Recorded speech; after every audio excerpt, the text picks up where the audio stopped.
Good evening, ladies and gentlemen. Hi, thank you. Welcome to Native Nations for our May program. I'm David Liberty, and we have a guest tonight who's going to talk all about Jim Pepper, the saxophonist, jazz musician, native Portlander, Native American, and if you don't know who Jim Pepper is, by the end of this show, you'll know Jim Pepper. Sean Cruz is with me tonight from 1,000 Nations. And you're the executive director, Sean. Welcome. I am. Thank you. Thank you for Dave. coming. Yeah. We're glad to have you here. And before we get going, I just have a couple things I want to say, because if you watched our show last month, one of our guests, Virgil Lewis, a fisherman and commissioner, his family's boat, turned over in the Columbia River, and 3 of the members of that crew died in the river. Mm-hmm. So I'm really sorry, if you haven't heard the news, to find out that happened. Virgil lost his daughter, who was on the boat, and all of them were relatives virtually. And the last body was found just yesterday, dug out of the river. So we can go back to fishing now. The river was kind of semi-closed while we were looking for the remains of that fisherman, and this fishing will start back up here again immediately, except the numbers, we've already reached our quota almost for salmon, so we won't be doing much more fishing for spring Chinook. But I'm really sorry to tell you that, because Virgil was our guest last month, and this event happened just a week after he was here on the show. So keep his family in your prayers. I also want to mention, if you've got cable television, Turner Classic Movies has had a great series on Native depictions in television and film. And they've shown great movies. This last Tuesday I saw One Flew Over the Cuckoo's Nest again, a great movie with Will Sampson in. And the series is, again, it's happening tonight. I think there's a show that starts after our program. And it's been really good how they show images from different themes, like natives played by non-Indians, or natives depicted as noble savages, or racist depictions of non-Indian people. So it's a really good series. I highly recommend it to you out there in viewerland. And we're also really feeling sorry for the Gulf of Mexico and all the victims of the devastation that's happening down there. You know, our mother is being wounded, and we just hope that she can heal herself in this case. It's pretty devastating. And while I'm talking about water, remember that water is the most sacred food of our people, the Natitite, the Cayuse, Umatilla, and Walla Walla people of Northeast Oregon. Cool, clean water is an absolute necessity for life to survive here on the earth. So remember that water has spirit, and it is a part of you, and you are a part of the water. Okay, Sean, I got off my little pedestal there, but things that had to be said, and I really feel bad about Virgil after him being our guest last month. Oh, yeah. To lose his daughter, that was a real tragedy. But for those of you who don't know Jim Pepper, we also lost Jim Pepper many years ago. But you and 1,000 Nations are trying to get him some posthumous honors, as I understand. We're not alone. We're not alone. We're working in partnership with Portland State University, the Native American Studies Department. Cornell Pewawarty is the new director there, Associate Professor in Native American Studies. And he's working to enlarge the program from a 2-year certificate program to a full 4-year baccalaureate and even a master's program. Great, yeah. The sky's the limit. It is really the limit. And there are a whole lot of people that never forgot Jim, who passed away in 1992, and who firmly believe that Jim Pepper lives. Yeah. And through his music, he absolutely does. Well, Sean shared some links to some videos on YouTube. One that I got a kick out of was the German school children Yes. singing Witchy Witchy Taito. Taito, That was yeah, fun to yeah. see how his influence has reached that far. And yeah, down to the next generation. So do we have some music that we can play, or how did you want us to show these videos that you brought with you? Let's start with whatever Jim's got queued up there. It would either be the National Museum or the first part of Pepper's Powwow. We're going to show a couple of scenes from Sandra Sunrising Ozawa's documentary, Pepper's Powwow. Just wanted to give credit and honor to the filmmaker. Yeah. Upstream Productions, and she has a catalog of really wonderful videos, documentaries, including Maria Tallchief. So check that out. And if somebody Upstream. wanted a copy, Sean, could they get one? Oh yeah, contact Upstream Productions. They're in Seattle. All right. So let's go with whatever Jim's got ready there. Yeah, let's see what he has queued up, and we'll learn all about Jim Pepper and events that, if this is the National Museum, what happened at that time.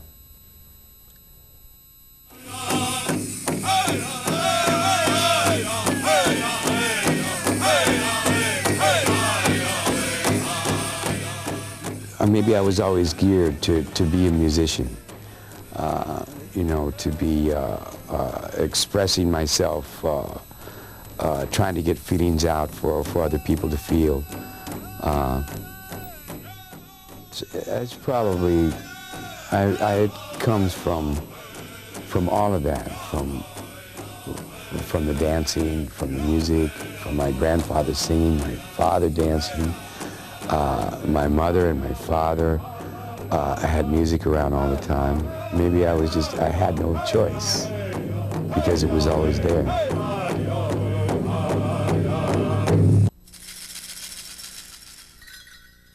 Well, what I like about that clip is that where Jim gives honor and talks about where his music came from his grandfather, from his father, from his mother, his father, his grandfather. That message comes throughout Jim's musical life. He's a self-taught saxophonist, self-taught.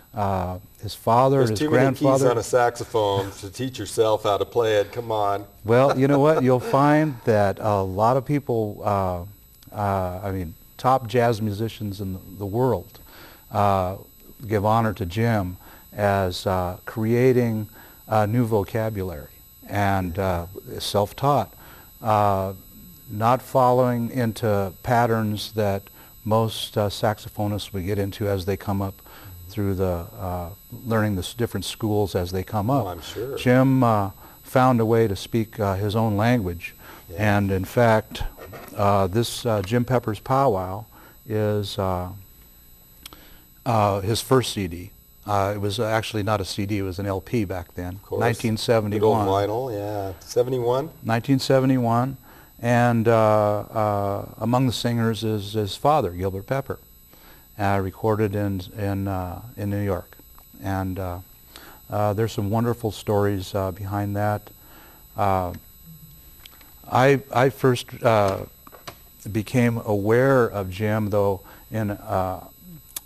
I went to a Larry Coryell concert in the Bay Area in about 1970, and it was just a fantastic experience. Larry Coryell was cutting-edge jazz fusion guitarist, and it was just a remarkable experience. And he featured for this one song his saxophone player, and he came up to the front of the stage and he played this extraordinary song that just transformed the whole room. And this was it used to be a roller rink, so just visualize, great big room, no chairs, we're all sitting on the floor, and a stage. And it was extraordinary. By the end of that song, everybody in the place was up standing and shouting and singing. It was incredible. And I went directly from the concert into San Francisco to find that record. I knew it just had to be in the Larry Coryell bin. And that's when I started buying Larry Coryell albums. And I ended up buying a stack of Larry Coryell albums, and but never found the saxophonist, and eventually I gave up. But in 2002, I moved into Portland in 1996, but in 2002 I bought my house. And I didn't know anything about the history of who lived there, who owned the house, but there was just something about it that was speaking to me. And shortly after I moved in, I started buying Native American music because it just felt like it needed to be played in my house. And then I met the lady on the corner, and she told me that, asked me if I knew anything, and I said about the house, and I said, well, no. And she told me, well, the Pepper family lived there for a long time, and Jim Pepper lived there. Mm-hmm. And while I was aware of Jim's name, I never, you know, he passed before I moved into Portland. He passed in 1992. Yeah.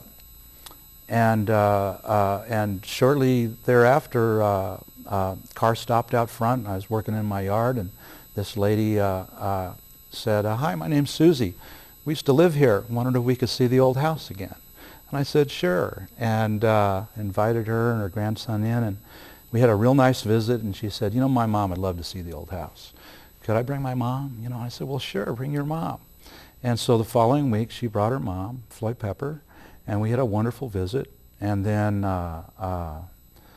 as they were leaving, Floyd gave me a gift. It was this CD, Jim Pepper's Powwow. And I put it on, and it starts with this chant. And I was thinking, well, this is cool because I'm listening to a lot of Native American music recently. And then the second cut on it, this song begins. And I started thinking, wow, I've heard this before. I know this. Where have I heard this? I was thinking, where have I heard this before? And when it got to the saxophone solo in the middle of that song, I knew exactly who it was. It was him. It was that guy. 30 years later, I'd given up looking for the record, and his mom comes to my house and gives me the record I was looking for. That is great. Now, Floyd, his mother taught at PSU, is that She true? was, on faculty at Portland State University. Before that, she was the first Native American teacher hired at Portland Public Schools. Wow. So pioneer, pioneering educator in her own right. And what tribe? Floyd Pepper is Muskogee Creek, and Jim's father, was Gilbert Pepper, was Kaw. And the Peppers moved up here, I think in the 50s. And well,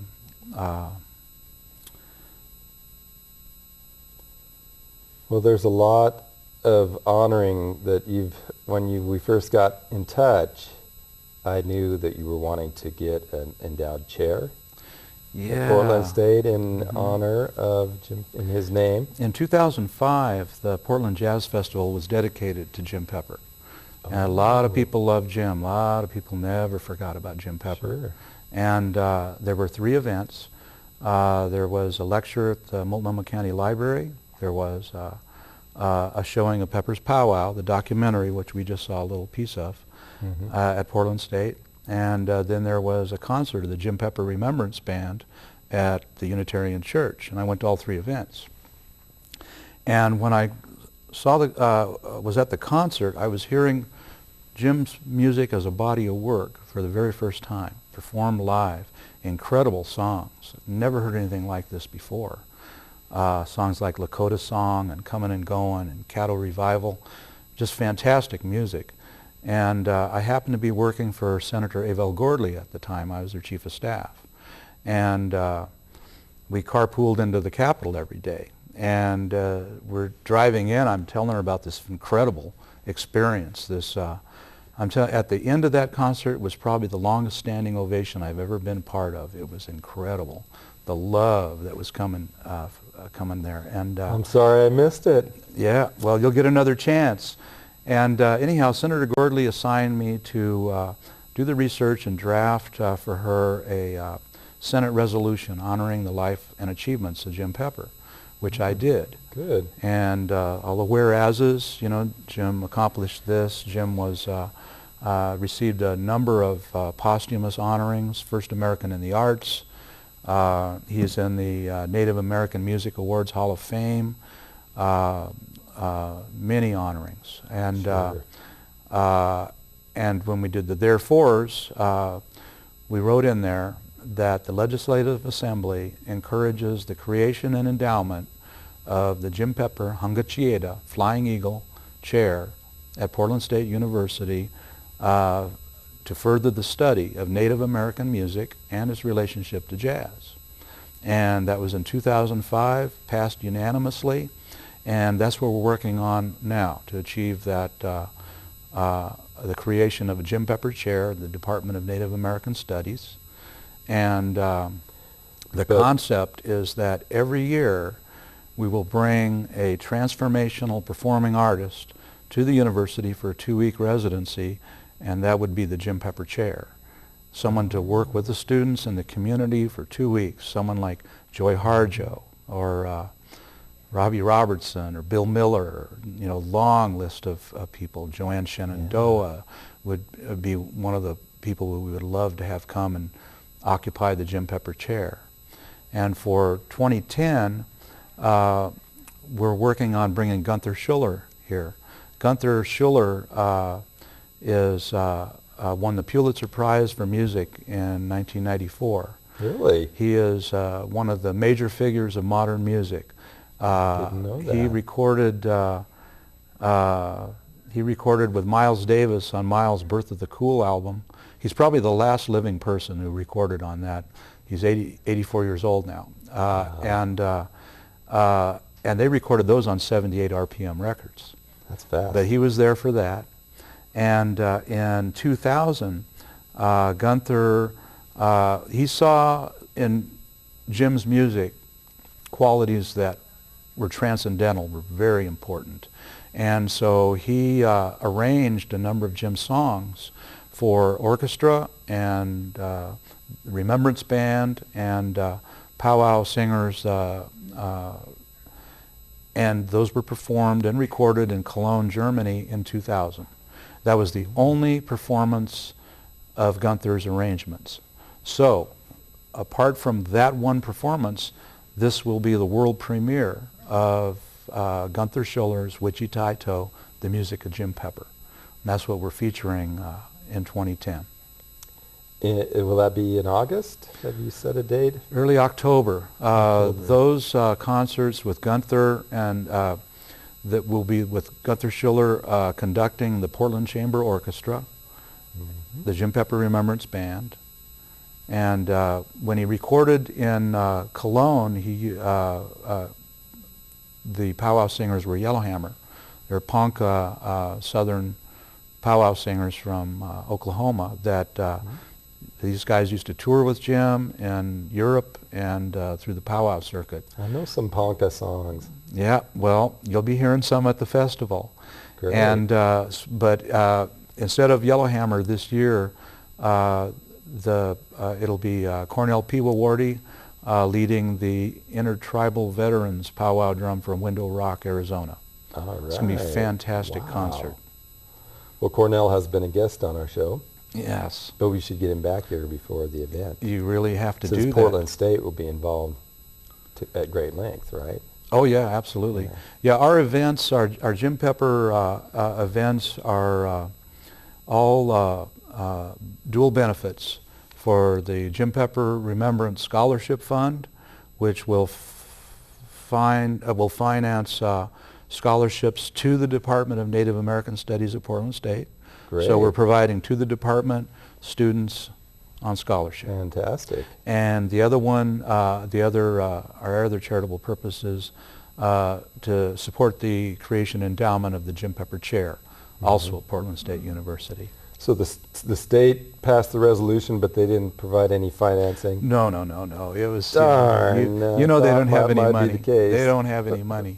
But if we could cut to the next, that next piece, if Jim could put that on. Yeah. So is this from the museum? No, this will be from Pepper's Powwow. This is a scene where Jim is teaching the high school students, Tuba City High School, a song. Okay. And then he talks a little bit about going to Africa Jim went to Africa on a State Department tour, took his music there, and we'll Probably hear. brought back some music too. He absolutely did, yeah. And so we'll hear a little bit of Jim from there. Okay. One thing to keep in mind is the Pepper family is a family of educators, and so that's why we're aligning ourselves with the university, and you'll really enjoy these scenes of Jim working with the students. All right. Well, let's go to the clip from Pepper's Powwow.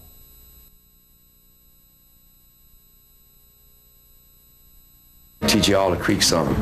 Now you gonna do it with me? Give me a yeah. Yeah. Hey, pretty good. This is a stomp dance song. This is a Creek stomp dance song. So we start out, I like the way it starts. It starts like this. It goes,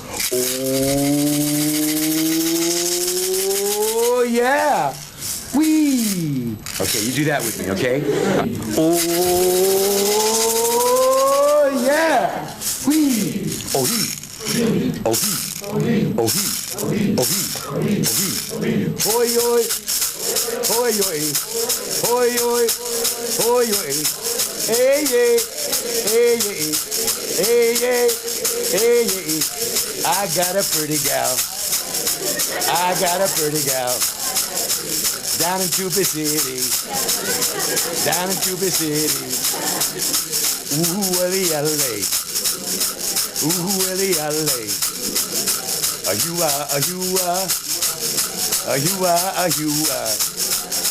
oh ho wee oh. Oh ho wee oh. Hey you wicked now. Hey you wicked now. I want no here. I want no here. I got a pretty gal. Oh yeah. Whee! Hey, you just learned a song. Yeah. Native music is rhythm and melody. So is the music that the black slaves brought here was rhythm and melody. What happened to change that was they added European harmony.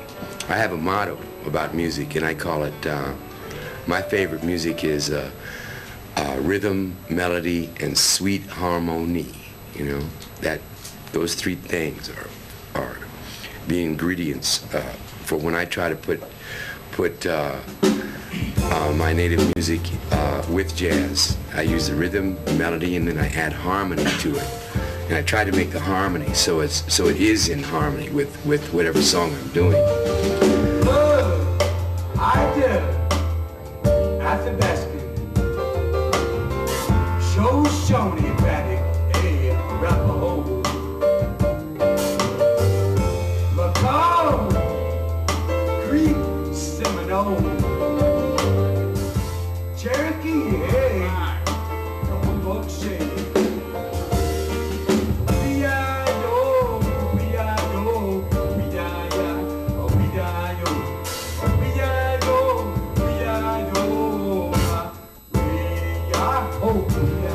Time I was really fortunate to go to West Africa. I went there on a State Department tour for the United States, and it was one of the most incredible, enlightening experiences I've ever had in my life, to see a culture that still lives right down from the ground and dances and sings all the time. They had no money, but they had dignity, and they had a lot of music and a lot of love in their heart. Hallelujah.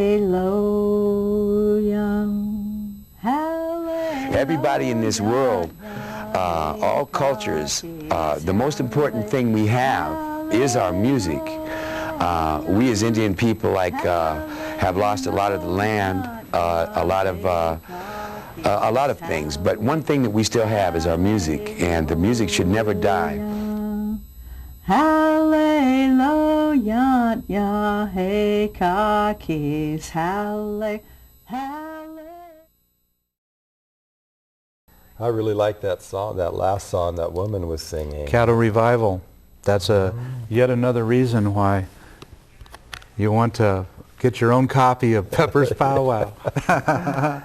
Yeah, but he, you know, the stuff we're showing, the different albums and CDs, I mean, he collaborated with a lot of artists. A lot of the top for- musicians of the day, and a lot of them are still top musicians, and love Jim Pepper, love his work. We have, Bob Moses, Paul Motian, the late great Mal Waldron, Charlie Hayden, Marty Cook, Amina Claudine Myers there. Then there's the pioneering Everything is Everything with Chris Hills, who's a Portland resident. Oh. And then over here we've got more Paul Motian, Larry Coryell, Jim's own work. Here we've got Land Whales in New York, Gordon Lee's Land Whales in New York. This is really a fantastic, you need to go down to the record store and demand that they put this stuff in stock. Gordon Lee? Gordon Lee's, yeah, Portland pianist, goes a long ways back with Jim. And also Oregon, you know, the band Oregon, they have a long affiliation, and Wichitaito is still part of their repertoire. They play, Oregon tours the world and plays Wichitaito. Great. And it always, you know, knocks the roof off, the ceiling off the building. Yeah. People love the song. They love the spirit that it evokes. It's a healing song, and that would characterize a lot of Jim's work, is that spirit. Yeah, absolutely. Well, we'll want to, like I say, we'll have somebody back before the festival, either you or Cornell, or both you and Cornell, or someone to talk about it again to remind people.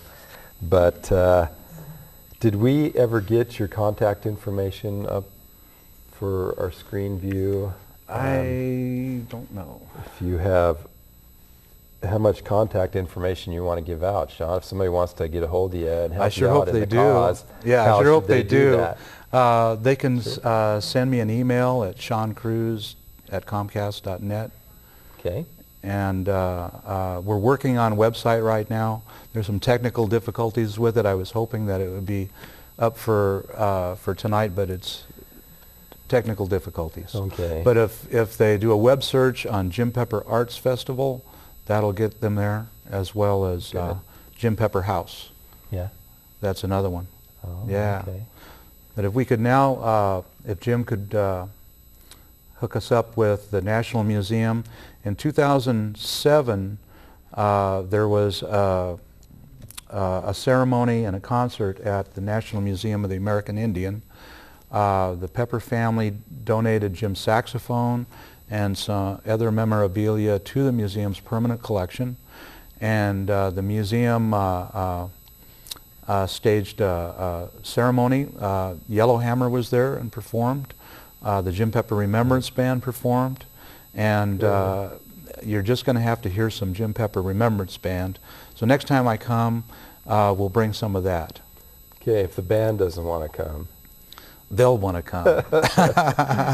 They'll want to come. Okay, well, yeah. let's see this clip from the National Museum event honoring Jim Pepper and words that's spoken by Sean and the director and Yeah, some Dr. music.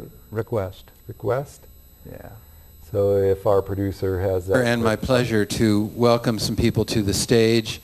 I want to especially welcome Susie Pepper Henry, who is Jim Pepper's sister. I want to welcome Jim Pepper Henry, who is an associate director here at the museum, and I want to also welcome Rick West, who is the director of the National Museum of the American Indian. Also, Karen Knight Pepper, and I also want to welcome Mr. Sean Cruz. So would you all please come up to the stage now?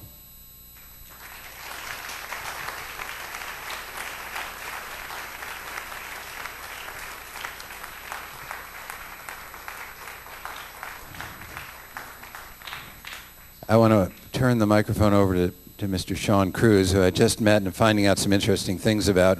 Among other things, he now lives in the house that was the Pepper family home, and he has a very special connection to the family and to helping bring greater awareness to the great legacy of Jim Pepper. So, Sean?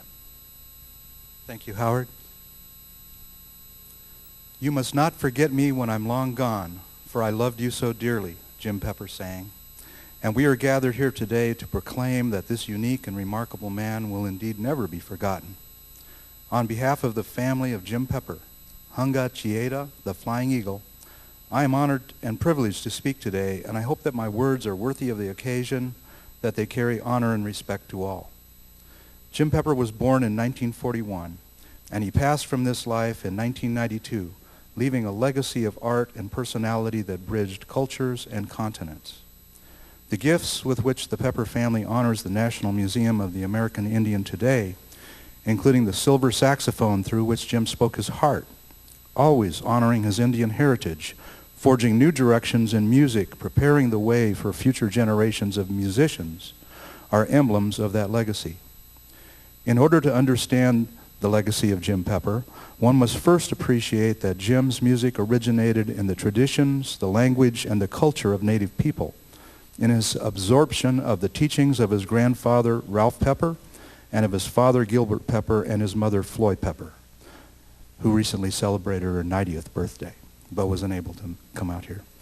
Their influences are at the core of this glorious transcendental music. Those teachings inspired Jim throughout his entire life, and we are all the beneficiaries of those lessons.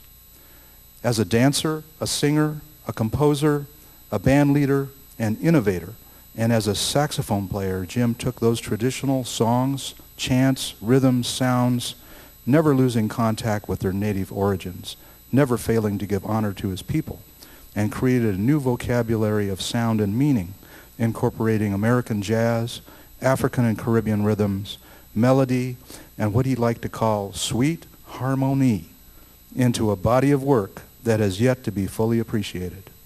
The music often categorized as world music was to Jim Pepper simply music for the people. In 1999, in her acceptance speech on the occasion of her son's first Americans in the Arts Award, Floy Pepper spoke these words. Jim Pepper was a member of the Kaw Indian Nation, known as the Wind People, from his father. From me, his mother, he was a member of the Creek Indian Nation, known as the People of the Waters. It is no wonder his music was so strong and powerful, with the wind to carry his music to the four directions of the earth, and as long as the grass shall grow, and the waters flow, which is forever, may his spirit remain alive for time immemorial. Assembled here today from the east, the west, the north, and the south, the musicians and singers of the Jim Pepper Remembrance Band and Yellowhammer have come to pay tribute to their musical and spiritual brother, and the tears they shed this afternoon, like the tears that flowed during yesterday's rehearsal, mark the depth and the breadth of the love they share for this wonderful soul, the man who Muskogee Creek poet Joy Harjo called the musician who became a bear, in her song dedicated to Pepper that is already in the Smithsonian collection. We do more than remember Jim today, we celebrate him.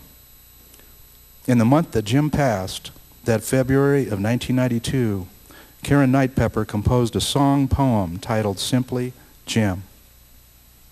That poem begins, Family Jim, our son Jim, brother Jim, Uncle Jim, my Jim, your Jim, all of ours Jim. And the poem concludes, B-flat Jim, Alaska Jim, Powwow Jim, Polar Bear Jim, Feather Jim, Gourd Rattle Jim, Gentle Jim, Wichita Jim, Water Spirit Jim, Comin' and Goin' Jim, Yanaho Jim, Yanaho, Yanaho. Jim Pepper, son of the Creek and Kaw Nations, son of Oregon and the United States, son of Gilbert and Floy Pepper, has become a son for the ages. And on behalf of the family of Jim Pepper, we are presenting today Jim Pepper's original Selmer silver-plated balanced action saxophone, late 1950s vintage, both of Jim's saxophone cases, the bearded ball cap worn by Jim Pepper in concert, turtle shell rattle used in concert in the recording studio, original handwritten scores and sheet music including Wichita Toe, and original LPs including Jim Pepper's 1971 Pepper's Powwow. And on the last song of this performance, Dennis Springer will play Jim Pepper's saxophone. And we thank you all for coming today.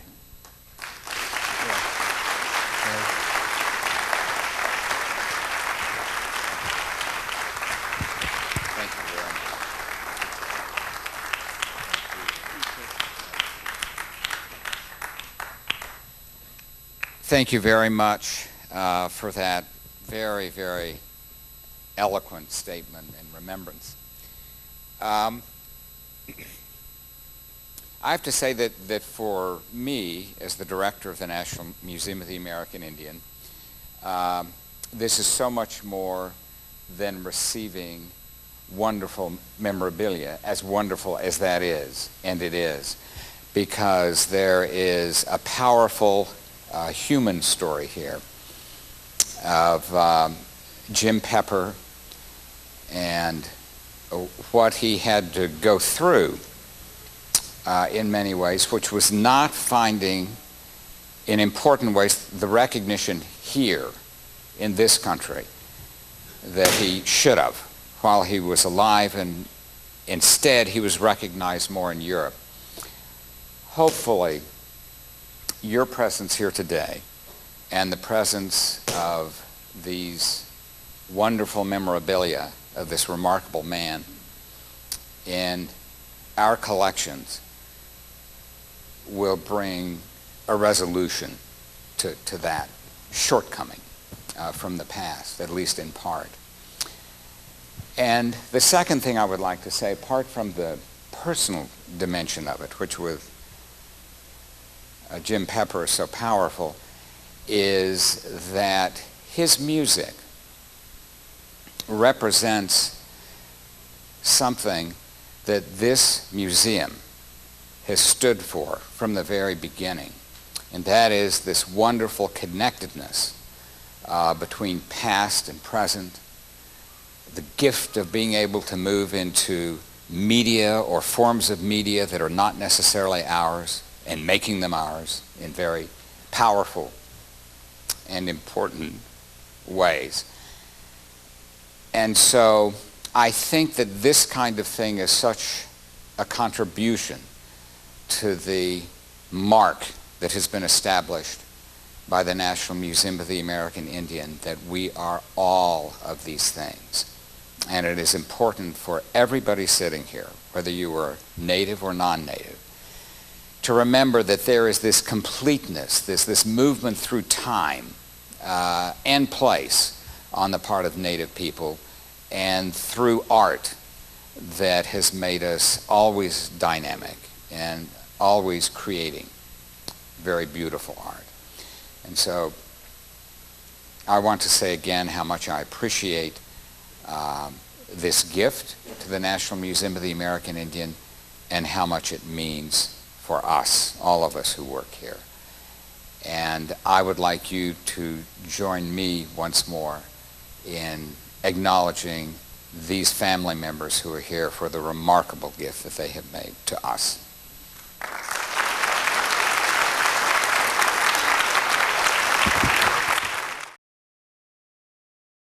Yeah. Yes, that was very good. Richard West, he did a good job. I He was very certainly did. impressed. Yeah. Speaking from the heart. Yeah. Absolutely. Yeah. Well, I'm glad we were able to get you here, Sean, and talk about Jim Pepper, a little about his life, some of his music. Hopefully we've just given enough taste for people to want to go out and hear more Jim Pepper. Let's hope that that happens. Yeah. Yeah. So Yeah. thanks again for coming. And we gave out your email address, 1,000 Nations. And the only thing I forgot to ask you, Sean, was about your tribal affiliation. Good question. My grandfather was an orphan. We don't know anything about his family. Northern Mexico, an orphan. Yeah. No family. Happens My dad was born in Mexico, Yeah. and but we have no idea whatsoever. Oh, okay. Yeah, That happens sometimes. just know what I feel. Yeah. In your heart. Yeah. Well, good. We have another guest that we want to bring on for a few moments, and we'll have to make a little transition here and probably play some music while we make a change out of our guests. So thank you very much. Again, Sean, thanks for coming. Thank you, Dave. And hopefully you and Cornell can come back in September or sometime. Fantastic. Thank you very much. So let's cut to the short break and we'll be back.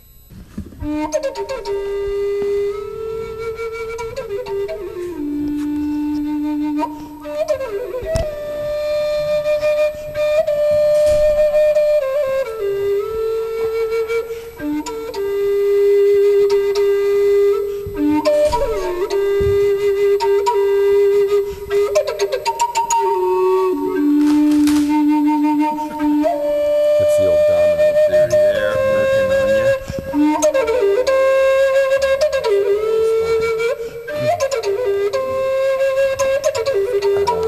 Set these up.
And thank you, James Greeley. We're back with Native Nations for our May program. And I'm joined by Gilbert Brown. Gilbert, thank you very much for coming. How are you tonight? Good, how are you? I'm not in jail yet, so I'm doing good. Well, if you get in, I'll break you out, so just Oh, give me a okay. call, would you? I got a lot of friends. All right. Well, Gilbert, you're here to talk about Delta Park Powwow? Yeah, we are going to our powwow at Delta Park, June 18th through the 20th. Setup time is 7 o'clock on Friday, or during the day, all day Friday. So if you want to camp, there's camping, free camping. You just got to get out there early to get your spot. Mm-hmm. And Yeah, are you a dancer? nope, Gilbert? I am the MC. I'm Oh, organizer. I get to keep the powwow going, flowing. Good. Yeah, that's an important job. Storytelling, a little bit. So will you have another MC that'll help you out during the weekend? If I need one, yeah, there's somebody else step in. There's always MCs around. Somebody always likes to talk. Oh yeah, definitely. Who is the host drum this year? Do you know? We don't really, we pick it by session. So, Oh, okay. yeah. So I'd like to invite everybody out, non-Indian and Native. We get Indians from all over the United States and Canada to come and compete at this powwow. So Yeah, what kind of prize money do you think you'll have this year? yeah, I don't know. I don't deal with the money. I just deal with the arena and make sure everybody's having a good time, laughing, dancing, and competing. Yeah, well, So, good. yeah. And camping is free? Yes, camping is free. The whole powwow is free, you know. All that we ask is that you come out there with a good feeling in your heart, and please do it sober. We ask that there be no drugs or alcohol. So, yeah. How about dogs? No dogs. No, we dogs. don't want no dogs unless you need to be led around by one. Yeah. And that's, nobody likes to step in landmines, so. That's right. But there, if you go to the powwow, besides the dancing, there is a wonderful selection of crafts and foods. And We have vendors from all over, have fry bread stands, you know. So if you like to eat, come on out. Get a little taste of native living, you know, body by fry bread. That's right. Now, Gilbert, where are you from? I'm a Klamath Indian. I'm Klamath, Modoc, and Paiute. My dad's a Paiute, and my mom's Klamath. So I'm all over. I grew up in Warm Springs. So I'm a confused Indian. Oh, I guess. Yeah, multiple Indian. Yeah. Well, good for you. And Gilbert, I also know that you've been in different shows of comedy shows, right? The Yeah, Indian Uprising. A matter of fact, the 17th at Jubit's Truck Stop, we're going to have a show, starts at 7, and 7 to 8:30. I got Mark Yaffe, who's the founder of the Powwow Comedy Jam. Yeah. He's my headliner. Susan Jones from Seattle, Milo Redwater, and I'm hosting the deal. Oh, good. So Now, so that's the night before the powwow yeah, starts? yes, Thursday night, 7 p.m. And the $10 in advance and $12 at the door. And the proceeds, some of the proceeds will go towards the powwow. So come on out and support, you know. This is Jansen Beach. Jubit's Truck Stop, right out by there. Yeah, because there's Jubit's truck Columbia stops all over the place. Yeah. There's one out on Troutdale and Yeah, that's TNA. South Those are a End, different one. and- This oh, is they are. yeah, It's the only Jubit's around. yeah. Exit 307, I believe. I-5 North. Well, how have you been received? How are you doing with these comedy troupes? Oh, it's great. I've been working with a nationally known group called the Powwow Comedy Jam. Yeah, They took me under their wing. You know, I've been down at Harvey's a couple times. great. I do a lot of open mics here in Portland, but they've taken me all over. I've been to Pendleton. I've been to all the Indian casinos except for a couple in the south there. Good. But it's a challenge to make people laugh. You know. Oh, I'm sure. Night after night, too. Yeah. Well, working here in Portland, I work for the city, so there's all kinds of material there. Oh, yeah, what do you do? I'm a carpenter. I'm a better comedian than a comic, so. Yeah. Yeah. Which is Carpenter. better carpenter than a comedian? Yeah, carpenters. Well, Gilbert, the powwows have different competitions, and there's a lot of protocol. Like, I know, will there be a veterans honoring that goes on? this Yes, we have powwow? the Northwest Indian Veterans Association. They're a group of native veterans from right here in Portland. They carry in our colors and our Eagle staffs, and they're from all over. We have Sioux, and we have Navajos and Paiutes, and we got them all in there, whole mix. So. Well, we might have a show before the Delta Park powwow. We're not sure from our schedules, but we'll remind you about what the events that are coming up. And I also want to apologize because Winona LaDuke was in town the other day, and we didn't know about it ahead of time further enough, or we could have gone and gotten some tape, or it turned out Winona was in town today and just had to catch a plane earlier this evening. So we would really love to have Winona LaDuke on our show someday if we can catch her. And she's a talented Oregon woman from Ashland, but working back with her people in Midwest, Minnesota. You didn't happen to see Winona, did you? I didn't. The other night, I was Gilbert. busy. Yeah, well, a friend of mine went to it and said she was great, talking about the environment and clean energy. So I was sorry that I missed it. And Warm Springs has one of the biggest powwows of the year next month, don't they? Yeah, it's the weekend after, the last weekend in June, Park Powwow, which means to celebrate. Yeah. It's a good powwow. Little warm, but they have a rodeo, golf tournament, softball tournaments, world champion fluffy contest, which I've won in back in '06. Congratulations. So, yeah, I'm quite the dancer. Plus, they have major stick games going on. Yep, stick game contest. Yeah, you hear that all night long. Yeah. So that's one of the good old traditional powwows if you want to get down to Warm Springs during Payumsha. Yeah. I recommend it. And we're winding down to the last few minutes of our show. Gilbert, what did we miss? Anything else about the powwow we need to talk about? Well, like I said, it's a free powwow, but we do need volunteers to come and actually help with parking or clean up or set up. So if you're not doing nothing, come on out and volunteer some time. Financial donations are always good. So it takes a lot to put on a powwow. Oh yeah, it does. The insurance and So is there a committee website, or how can someone contact you if they want to help out? If you have questions, if you have internet, www at bowandarrowccc.org. I think there's a phone number on the flyer. 380-6595. I don't have a neck. That's okay. Yeah.